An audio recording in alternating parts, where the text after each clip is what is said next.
Qué rico que estés aquí con nosotros. Soy el pastor Daniel Zambrano. Y Claudia Patricia Cañas. Pastores del Centro Familiar Nueva Vida en Jesús, aquí en la ciudad de Kendall. Te invitamos para que nos escuches y nos veas en nuestros videos. Sé que hay una gran enseñanza que está a punto de ser compartida. Toma papel y lápiz y siéntete en la libertad de poder compartir esta enseñanza con todas las personas que a ti te rodean. Y he venido orando por la palabra de hoy y vamos a empezar hoy una serie de enseñanzas que he orado al Señor y he pedido a Dios que bendiga grandemente su corazón. Sé que usted va a ser edificado como yo mismo mientras estuve meditando en la palabra, escudriñando todo lo que hay allí. Pero necesitamos alguien muy especial para que le dé vida a esa palabra. ¿Quién es el que le da vida a la palabra? El Espíritu Santo de Dios, así es, Él es el que le da vida a la palabra. La Biblia podría parecerse a cualquier otro libro por ser tinta y papel. Lo que hace diferente a ese libro es que es la palabra de Dios, es la palabra de Dios. ¿Cuántos decimos amén? Como es la palabra de Dios, necesitamos que sea el mismo Dios quien prepare nuestro corazón para poderla recibir, para poderla aprender, para poderla memorizar, para poder deleitarnos en ella. Si a usted le cuesta leer la Biblia, pide al Espíritu de Dios, dame amor por la palabra, ayúdame, para que Él le ponga en usted el querer como el hacer. Ese es el secreto. Hay gente que me dice, ay, es que yo leo la Biblia y no la entiendo. ¿A cuánto nos ha pasado eso? Entonces uno dice, Espíritu Santo de Dios, ayúdame a entender, y Él le va a dar la luz para que usted la entiende. Ay, es que pastor, a mí se me olvida, yo no memorizo la palabra, a mí se me dificulta. Pídale a Dios, usted pídale, Espíritu Santo, ayúdame a memorizarla, y Él lo va a hacer. Si a usted de aquellas personas que dice, ay, la palabra es muy bonita, pero me cuesta mucho hacerla, ponerla por obra, ¿qué hay que hacer? Pedir, Espíritu Santo de Dios, ayúdame a hacerla. Así que vamos a pedir al Espíritu de Dios para que en esta hora bendiga nuestras vidas. Puede tomar asiento, amada iglesia, y tome su Biblia. Vamos a pasear bastante por la Biblia.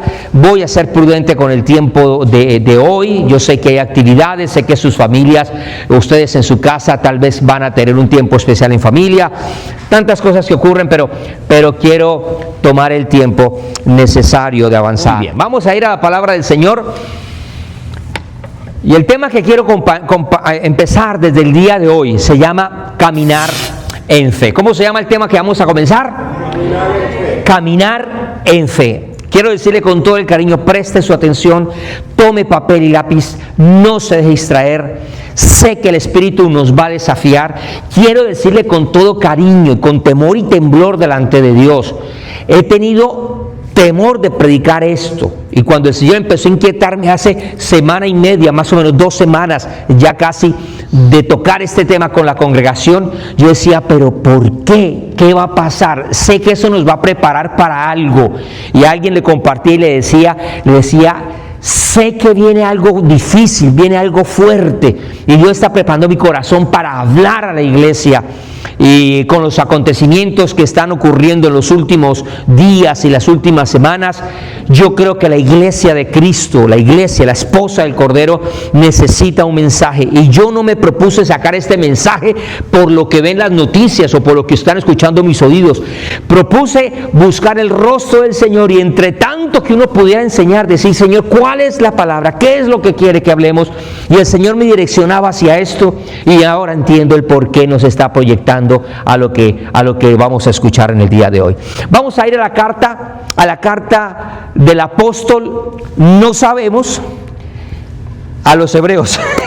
En algún momento dije esta frase, no sabemos quién escribió la carta a los hebreos, pero vamos a tocar algunos pasajes. Vamos a estudiar mucho la carta a los hebreos en este instante y tal vez en la próxima enseñanza, y vamos a ubicarnos en algunos capítulos que vamos a tocar y vamos a dejar que el texto hable a nuestro corazón. Vamos nosotros, por ejemplo, a ubicarnos en el capítulo 10 de la carta a los Hebreos, a partir del verso 32 al 39. Luego vamos nosotros a saltar al capítulo 11 de la carta a los Hebreos, en los versículos 1 y 2, para después pasar al capítulo 12, versículos 1 y 2. Con esto ya en base, entonces en entendimiento, vamos a leer lo que nos dice la carta a los Hebreos en el capítulo 10, versos 32 en adelante. Y el apóstol, el escritor, comienza de una manera directa, sin tapujos, a decir: pero traed a la memoria los días pasados, en los cuales, después de haber sido iluminados, sostuvisteis gran combate de padecimientos. Por una parte, ciertamente con vituperios y tribulaciones fuisteis hecho espectáculo, y por otra, llegasteis a ser compañeros de los que estaban en una situación semejante. Porque de los presos también os compadecisteis, y el despojo de vuestros bienes sufristeis con gozo, sabiendo que tenéis en vosotros una mejor y perdurable herencia en los cielos. No perdáis, pues, vuestra confianza, que tiene grande galardón. El verso 36 dice: porque os es necesaria la paciencia, para que, habiendo hecho la voluntad de Dios, obtengáis la promesa. Porque aún un poquito, y el que ha de venir vendrá y no tardará. Mas el justo vivirá por fe, y si retrocediere, no agradará mi alma. Pero nosotros no somos de los que retroceden. Diga conmigo: pero yo no soy de los que retrocede. No somos de los que retroceden para perdición, sino de los que tienen fe para preservación del alma. Vuelve y diga conmigo, por favor, diga conmigo: pero nosotros, con más convicción, diga: pero nosotros no somos de los que retroceden para perdición. Ahora diga conmigo: nosotros somos de los que tenemos fe. Dígalo con más fuerza, diga: de los que tenemos fe para preservación del alma. Salte conmigo, por favor, al capítulo 11 de la carta a los Hebreos, el famoso capítulo número 11.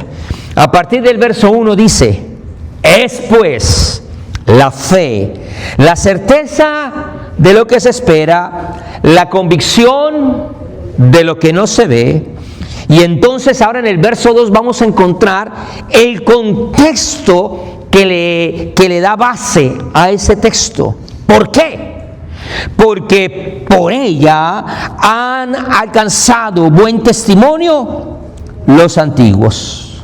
Y si usted ahora me acompaña al capítulo siguiente, capítulo 12 de la carta a los Hebreos, en el verso 1 dice: por tanto, nosotros también, teniendo alrededor nuestro tan grande nube de testigos, despojémonos de todo peso y del pecado que nos asedia, y corramos con paciencia la carrera que tenemos por delante, puestos los ojos en Jesús, el autor y consumador de la fe, el cual, por el gozo puesto delante de él, sufrió la cruz, menospreciando el oprobio, y se sentó a la diestra del trono de Dios. La palabra del Señor es bendita, viva hoy y siempre. ¿Cuántos dicen amén? Dentro de este tema que le hemos puesto como nombre, ¿cómo se llama la serie que vamos a ver? ¿Cómo se llama? Caminar en fe. Hoy nos vamos a centrar en el tema que quiero desarrollar y le he puesto por título: pero yo no retrocederé. Para nosotros poder entender lo que está pasando y el por qué he traído estos textos en el día de hoy, quiero que miremos la razón de lo que el escritor está hablando. Porque usted podría decirme, bueno, estos textos, ¿qué nos pueden hablar? Fueron varios capítulos, 3 partes de 3 capítulos diferentes. ¿Qué podríamos hablar con respecto a esto? Entonces yo quiero decirle y comentarle, ubicarlos donde estaban los destinatarios de la carta a los hebreos y todo lo que estaban viviendo en ese momento para conocer el contexto histórico. Y quiero decirles que para los comienzos, para los principios del año 66, que es cuando algunos teólogos afirman que esta carta fue escrita, pues la iglesia joven, la iglesia del primer siglo, la iglesia naciente, se estaba enfrentando y estaba padeciendo de un sufrimiento y de unas cosas con tanta adversidad como nunca antes se había podido experimentar. Estaba cruzando por momentos difíciles, por momentos desoladores. La iglesia estaba enfrentando momentos de mucha adversidad. El emperador en turno que estaba en ese tiempo era Tito, un hombre que se levantó fuertemente contra los hebreos, contra los judíos, de tal manera que algunos judíos se organizaron también y se levantaron en armas contra el imperio, originando lo que se conoce como la primera revuelta de los judíos, o incluso algunos le llaman el conflicto judeo-romano del primer siglo, y eso los lleva a ellos a tener disputas, y los cristianos de ese momento están padeciendo también. Cuando miramos este periodo de la historia que se registra más o menos del año 66 al año 73, vamos a ver que el ejército romano accedió y destruyó a Jerusalén en el año 70.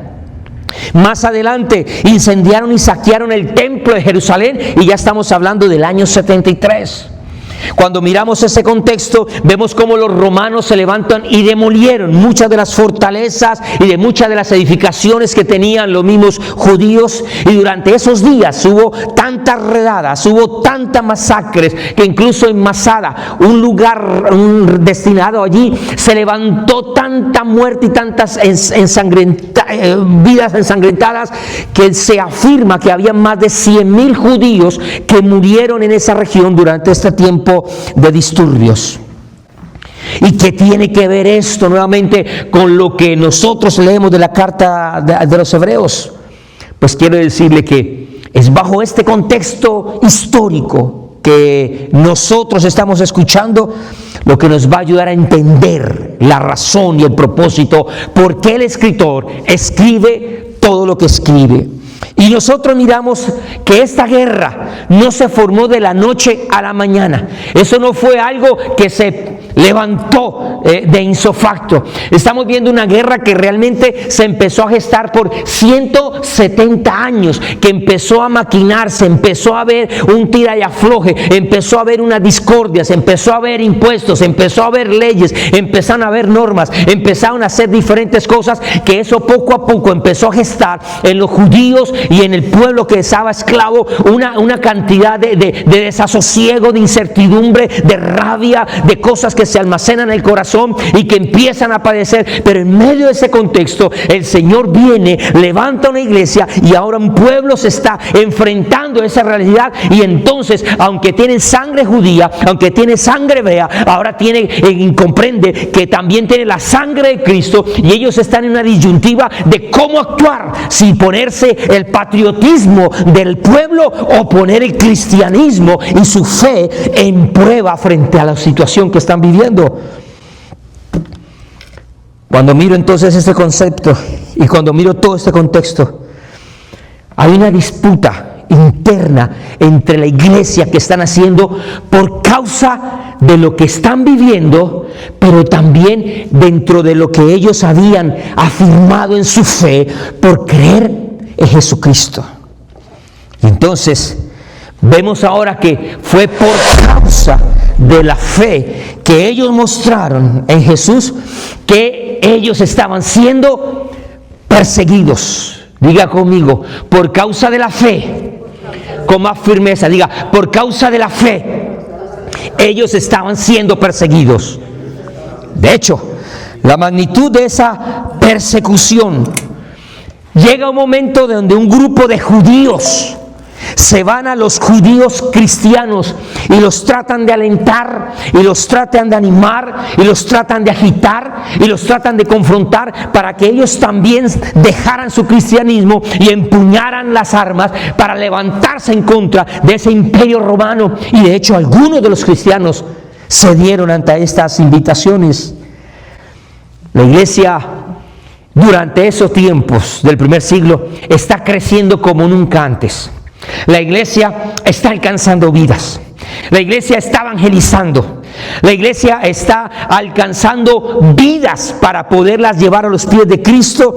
Ellos estaban entrando en territorios que antes les habían sido prohibidos, y ahora el cristianismo está llegando y se está levantando una iglesia poderosa, una iglesia gloriosa, una iglesia donde se manifestaba el poder de Dios, y empiezan ahora a enfrentar por otro lado los efectos de la persecución.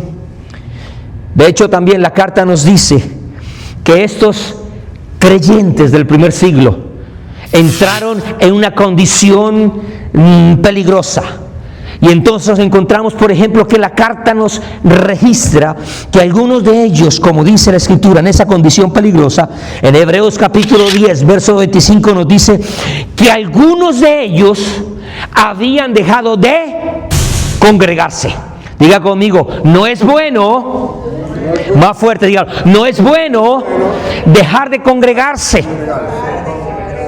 A los cristianos que estaban siendo perseguidos por ser cristianos y por ser judíos, le dijeron, mejor no vayan a la iglesia, mejor no asistan a culto, no se expongan, porque de pronto le llega le llega la migra, y de pronto, se me soltó lo que no tenía que decir. No vayan al culto. Y es un grave error cuando alguien no asiste a la iglesia. Es un peligro. Es una condición peligrosa cuando alguien decide no volver a la iglesia.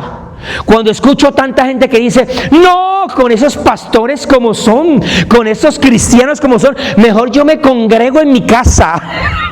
Yo mejor no voy a culto, yo escucho mejor el culto por YouTube. Mire, la gente no entiende el grave error que tienen cuando empiezan a dejar de venir a la iglesia. Esto no es si usted y yo queremos o sentimos. Es que no siento ir de la iglesia. No, hay una orden donde el Señor dice que no hay que dejar de congregarse. Hay gente que dice, yo acepto a Cristo pero no me soporto la iglesia. Eso no es correcto. Eso es decir, acepto a alguien pero no acepto el resto de su alguien. Es como si a usted le invitaran a su casa y le dijeran, lo invito a usted pero a su esposa no, lo invito a usted pero a sus hijos no. ¿Usted iría? Que le rayen la cara a uno a la mujer, o que le rayen la cara a los hijos. No. Ahora, si usted acepta a Cristo, que es la cabeza, también debería aceptar a la iglesia, que es el cuerpo, que no es perfecta.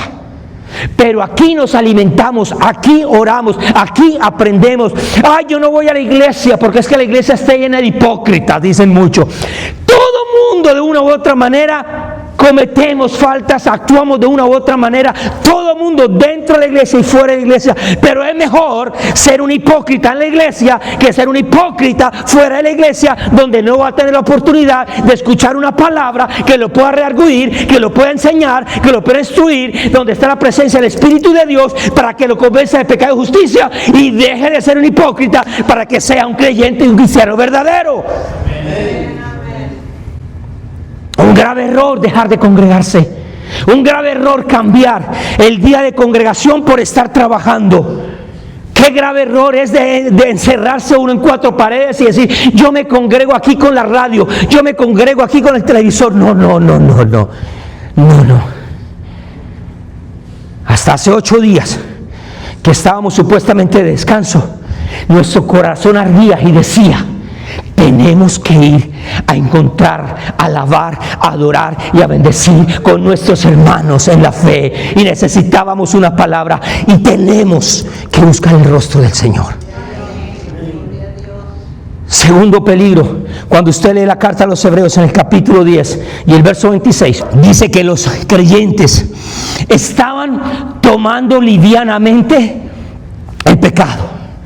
Ya cuando el corazón del hombre deja de congregarse, cuando no hay un hombre de Dios que te esté orientando, ayunando por ti, velando, animándote, el corazón del hombre empieza a enfriarse y va a empezar a tolerar el pecado y va a empezar a mirar de otra perspectiva y ya va a perder el fuego del Espíritu de Dios por estar agraciándose con el mundo. Y cuando menos piensa, así como así como Lot, que fue cambiando sus tiendas lentamente hasta llegar a Sodoma y Gomorra, cuando menos pensó, ya Sodoma y Gomorra estaba en su mente y estaba en su corazón. Es un grave error cuando nosotros perdemos la presencia de Dios por estar habitando en medio de un mundo que nos va a hacer tolerar, aplaudir el pecado y hasta legalizar el pecado. Por eso algunas congregaciones han cedido la palabra de Dios y hoy se permiten diferentes predicaciones y enseñanzas que ven como tolerable lo que Dios dice que no hay que tolerar.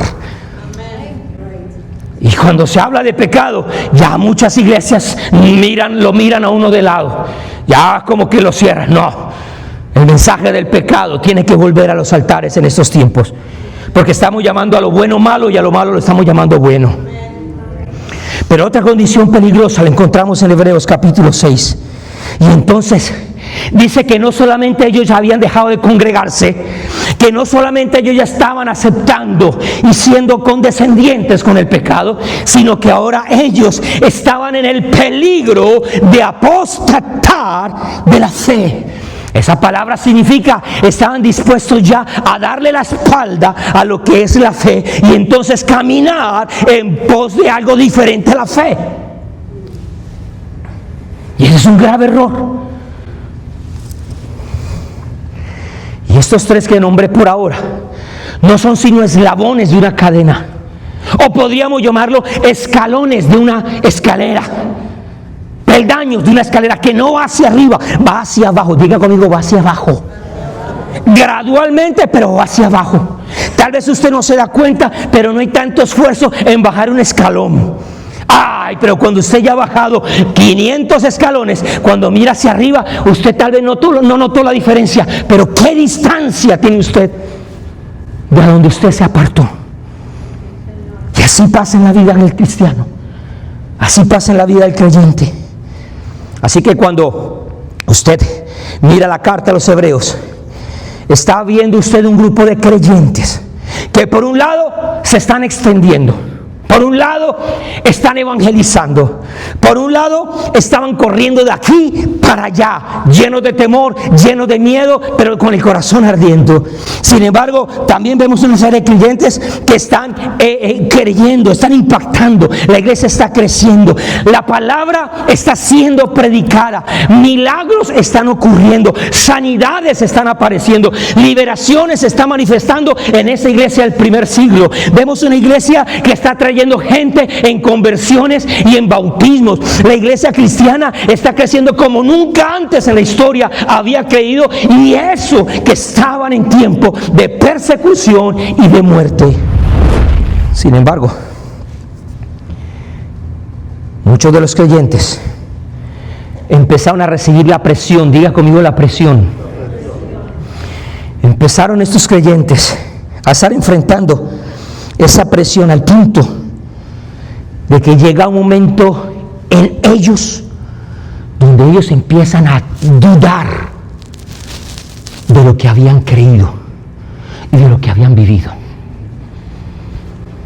Es donde se levanta un warning, unas alarmas, y entonces Dios tiene que inspirar a un escritor, que no sabemos realmente si fue él o fue otro, pero un escritor tiene que levantar la voz y decir: iglesia, Cuidado, cuidado, cuidado. Pero ¿sabe una cosa? Esta iglesia tiene que soportar una fuerte confrontación. Diga conmigo, confrontación. Mire, es necesario. Y yo sé que esto no da gracia ni da ganas de aplaudir y emoción, pero yo tengo que decirle a usted que es necesario que aparezca la confrontación a nuestra fe y a nuestras creencias. Si ve que no hubo ningún amén, es que eso no trae aménes. Pero yo no puedo engañarle a usted. Es necesario que venga la confrontación para ver cuál es su fe y en dónde está su convicción como cristiano. Esos amenes estuvieron más o menos 3/4. Como dice mi madre cuando le sirve una carne ahí, esa carne está cruda, está crudonga. Le faltó fuego. A ella no le gusta la carne cruda, ni 3/4, ni medium well. Le gusta bien asada. Aquí es entonces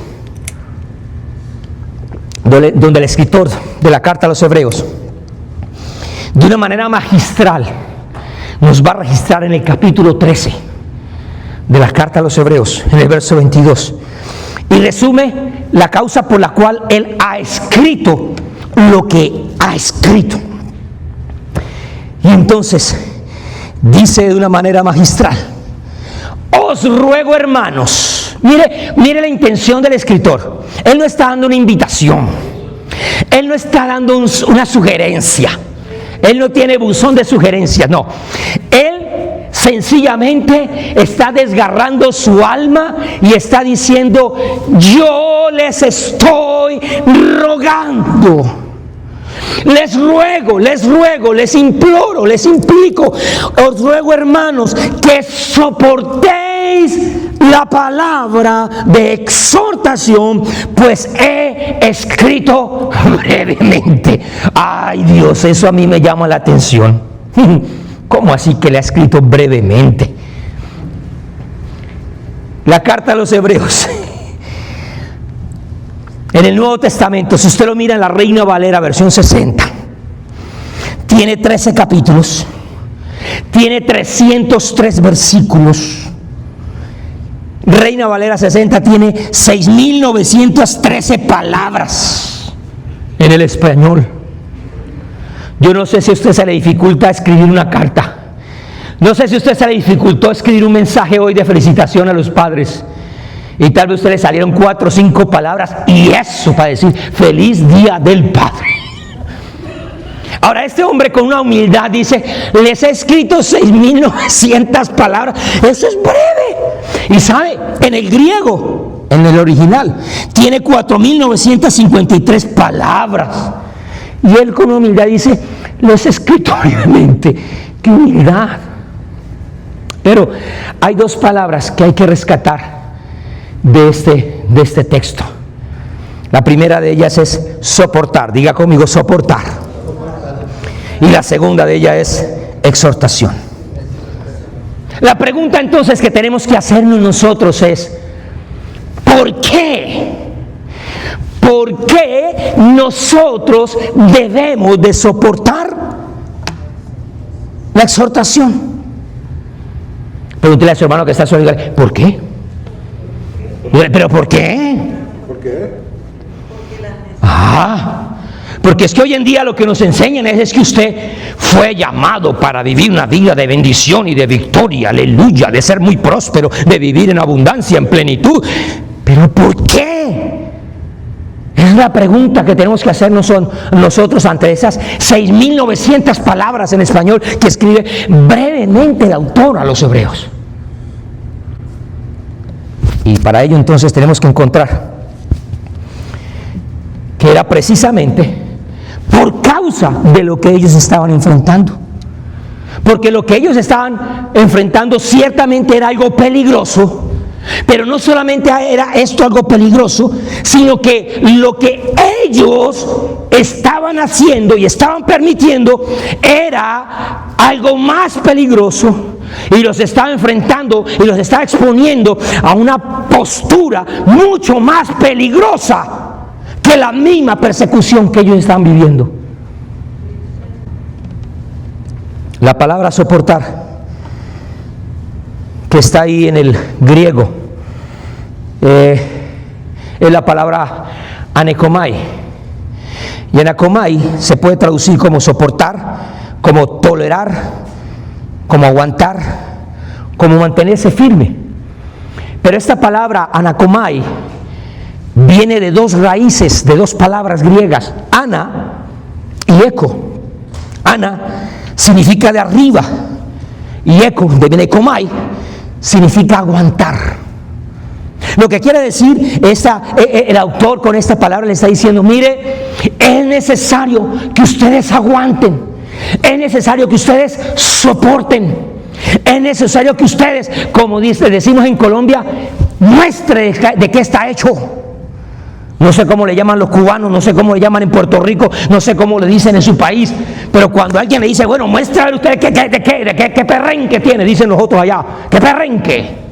En Barranquilla no sé cómo dicen, eche, no sé.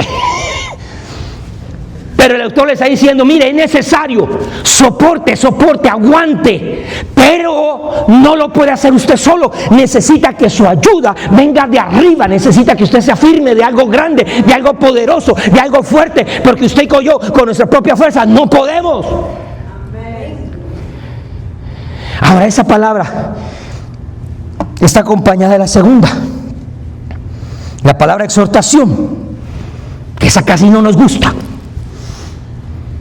Nos gusta que nos elogien, nos gusta que nos feliciten, que nos digan cosas bonitas. Nos gusta que reconozcan que si antes nos cambiamos el peinado, al menos noten que nos cambiamos el peinado. Los que todavía tenemos pelo. Nos gusta que si hicimos algo, alguien nos diga por lo menos gracias. Que usted cuando sirva el almuerzo o sirva la comida, al menos su esposo, su familia le diga: gracias mami, gracias amor, gracias, como usted le diga, porque la comida no se hizo sola. Y la palabra exhortación viene de otra palabra griega, paraklesis. La palabra para significa al lado y klesis significa ayuda. Esta palabra paraklesis significa consuelo, significa animación, significa suplicación, significa llamamiento. Pero esta palabra es una palabra que viene con un espíritu. Yo no entendía, el pastor David sí conoce bien, que el griego, las palabras del idioma griego tienen unos espíritus. Y según el espíritu da una interpretación. Yo no entendía eso hasta que hablé con un ex cura que hablaba griego, leía griego, y empezamos a hablar de los espíritus en las palabras. Y yo sé que alguno dirá: ay, eso está hablando de demonios, ahí repréndole. No estamos hablando de demonios. No estamos hablando de ese tipo de espíritus. Cuando usted mira lo que hay detrás de esta palabra, paraklesis, es una palabra que está incitando, está animando, tiene una fuerza y una motivación que, aunque suene fuerte, te está desafiando a ti para ser mejor.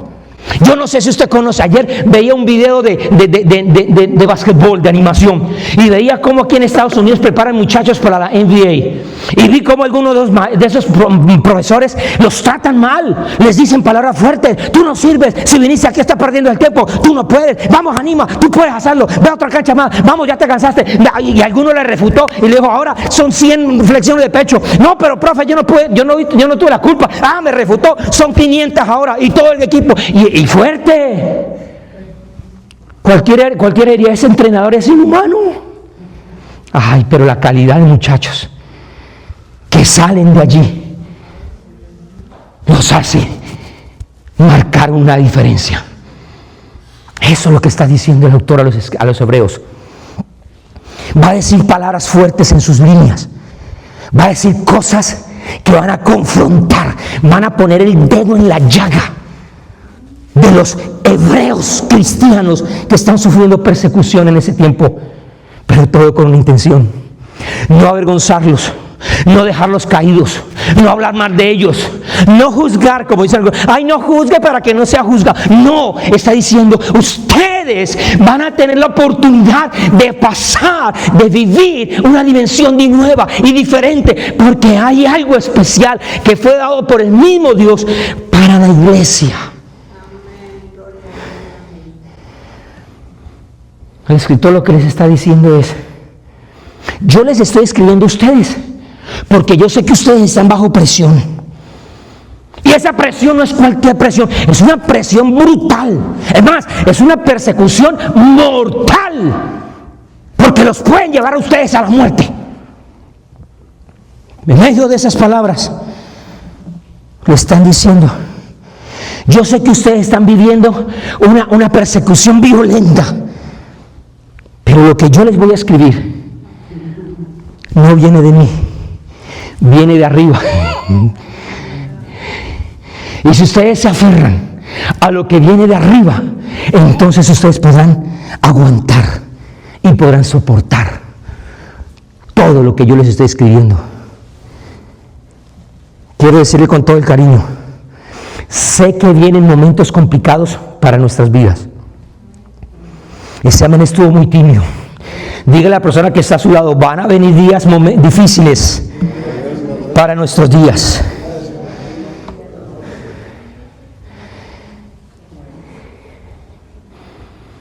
Ya empezaron algunos. En algunos estados en este país ya comenzaron. Ya las iglesias que se creían santuarios ya no son santuarios, ni los hospitales, ni tampoco los que reciben Medicaid. Todo ha sido vulnerado. Y eso no aplica solamente para unos, también para la iglesia y los creyentes. Dígale a ese hermano que está a su lado: pero yo puedo aguantar. Dígale con convicción: pero yo puedo aguantar. Cuando yo miro lo que el apóstol Pablo, es que la Biblia no nos engaña a nosotros. Dígale a su hermano que está a su lado: la Biblia no te engaña. Nosotros los predicadores sí muchas veces engañamos. Y predicamos lo que la gente quiere escuchar y le gusta escuchar, pero no lo que necesita. Y la Biblia, como no tiene tapujos para hablar lo que es real, el mismo Dios inspira a un apóstol Pablo, lindo Pablo, que a la iglesia de Corinto, en su primera carta, en el verso 13 del capítulo 10, dice: a ustedes, Corintios, no les ha sobrevenido ninguna tentación que no sea humana, pero fiel es Dios. Diga conmigo: Dios es fiel. Pero fiel es Dios, que no os dejará ser tentados más de lo que podéis resistir, sino que dará juntamente con la prueba, también va a dar la salida. Dígale a su hermano, dígale que si hay una prueba, pero dígale, mírale a los ojos, dígale: si hay una prueba, es porque ya hay una salida. Ya hay una palabra que fue declarada por el mismo Dios. ¿Cuántos dicen amén? Por eso es importante que usted y yo conozcamos la palabra de Dios. Por eso usted y yo estemos afirmados en la palabra de Dios. Usted no sabe qué es lo que estoy tomando yo aquí. Usted no lo sabe, solo Claudia. Pero solo hasta que usted llegue a probar lo que estoy tomando, usted va a saber qué es lo que realmente hay adentro. ¿Qué quiero decirle con eso? Si usted prueba la palabra, si usted prueba a Cristo, si usted prueba el Espíritu de Dios, usted va a tener la certeza, la convicción de que usted no está siendo entretenido por hombre alguno, que usted no puede ser movido por circunstancia alguna, porque usted sabe que está parado en la roca firme, que es Cristo Jesús, que es nuestro Señor, que a través de su palabra nos sostiene, que Él es fiel, que Él es verdadero, que Él a sus hijos los protege y los defiende por encima de todo lo que esté a nuestro alrededor. ¿Cuántos dicen amén? Yo a usted le daría un aplauso alabanza al Señor. Yo a usted le glorificaría, porque tenemos un Dios fiel, porque tenemos un Dios verdadero, porque tenemos un Dios que no nos engaña. Él nos anticipa las cosas, pero nos dice: confiad, yo he vencido al mundo, yo estaré con vosotros todos los días hasta el fin. Y todavía no ha llegado al fin del mundo, por lo tanto Él está con nosotros hoy aquí y estará mañana y hasta que sea el día del fin del mundo. Dile a la persona que está a su lado: aguanta.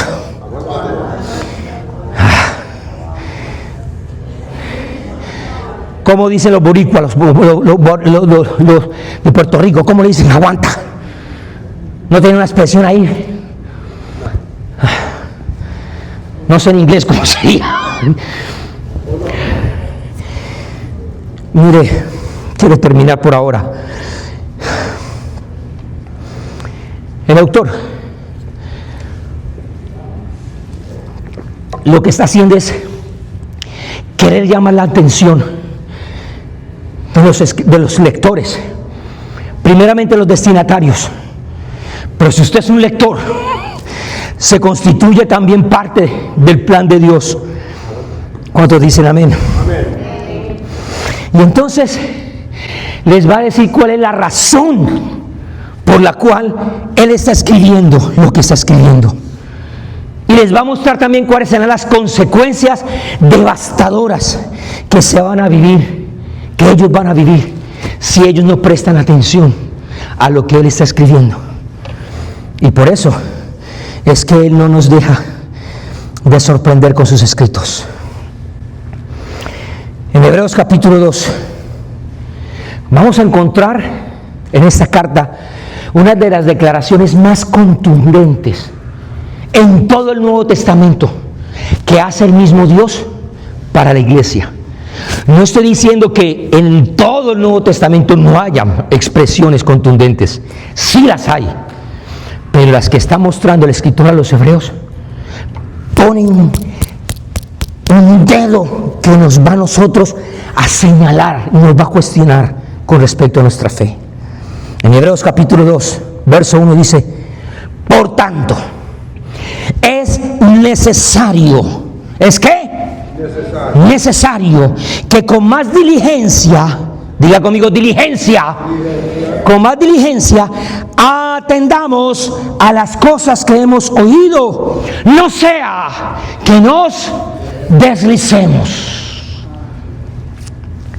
En el capítulo 3, verso 12, el escritor dice: mirad, nos está llamando la atención, mirad, hermanos, que no haya ninguno de vosotros corazón malo de incredulidad para apartarse del Dios vivo. Pero si usted lee el capítulo 4, verso 11, ahí dice el escritor: procuremos pues, tenía algo de paisa este hombre, procuremos pues entrar en aquel reposo, para que ninguno de nosotros caiga en semejante ejemplo de desobediencia. Diga conmigo fe. Diga más fuerte la palabra fe. La palabra que usted más va a ver y encontrar en esta carta a los hebreos, de una manera directa o de una manera indirecta, es la palabra fe. Y no podemos extrañarnos del por qué. Entendemos entonces, y con esto nos vamos ya para nuestras casas, que el propósito de esta carta es comunicarle a los lectores que todo lo que pertenece a la herencia que ellos han recibido es por causa de que han creído en algo, o mejor, en alguien que no se ve. Diga conmigo, no se ve. Y quisiera dejar hasta ahora por aquí, porque necesito empezar a desarrollar qué es lo que ellos veían y ahora cuál es la invitación del apóstol al decir: hay algo que no se ve. Póngase de pie, por favor, para poder terminar. Fe. Ah, Dios.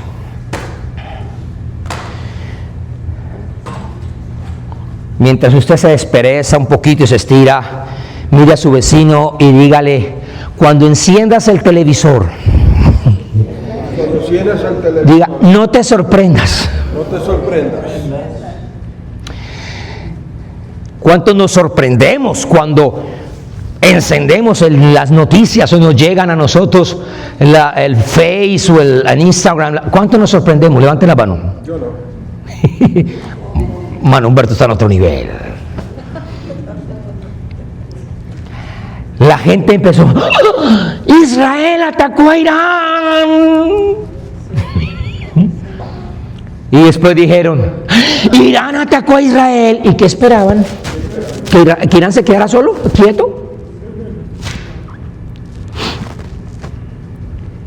No nos podemos sorprender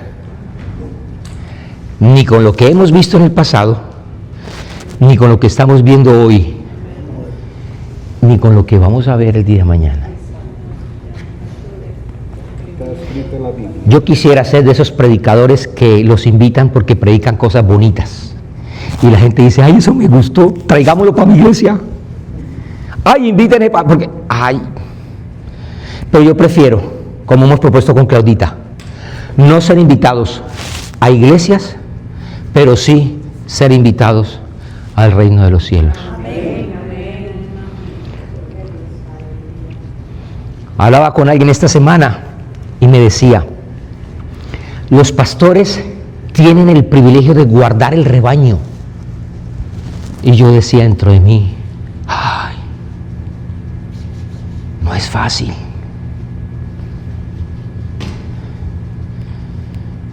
No es fácil. Mire, yo no puedo jugar con sus almas, yo no puedo jugar con sus almas. Para mí, su alma es muy valiosa.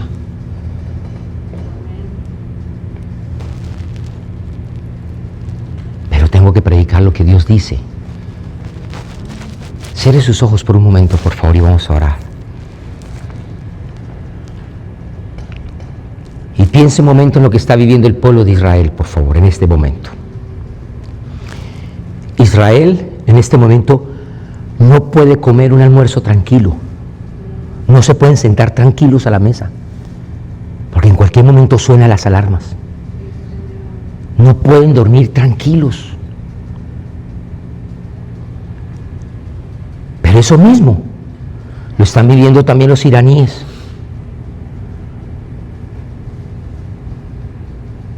Y por ellos murió el Señor. No, es que nosotros como cristianos tenemos que bendecir a Israel. Sí, pero en Cristo yo tengo que bendecir todas las naciones. Porque esto no es de sangre. Esto no es de ciudadanías. Esto no es de color de piel. Esto no es de riqueza. Esto es de entender el sacrificio de Jesús. Muchas gracias por haber llegado hasta el final de esta enseñanza. Sé que este video fue de gran bendición para tu vida y si así lo fue, por favor, compártelo, transmítelo a aquellas personas que tú crees que pueden ser bendecidos. Todos tus contactos, tus familiares, tus amigos, compañeros de trabajo, de estudio, en fin, que la palabra de Dios corra, que la palabra de Dios llegue a cada alma. Ese es el gran deseo de cada uno de nosotros. Si tú quieres comunicarte con nosotros, tienes alguna petición de oración, tienes algo que comentarnos, por favor, aquí están nuestras redes sociales donde vamos a escucharte, donde vamos a escribirte y vamos a estar en contacto contigo. Pero si vives aquí en Miami y no te congregas en alguna iglesia o vienes de visita, nuestras puertas siempre estarán abiertas para recibirte, para conocerte. Serás muy bien atendido y sé que también serás de gran bendición como nosotros lo seremos. Así que Centro Familiar Nueva Vida en Jesús en Kendall, un lugar de transformación integral que está dispuesto para recibirte con todo el corazón. Bendiciones.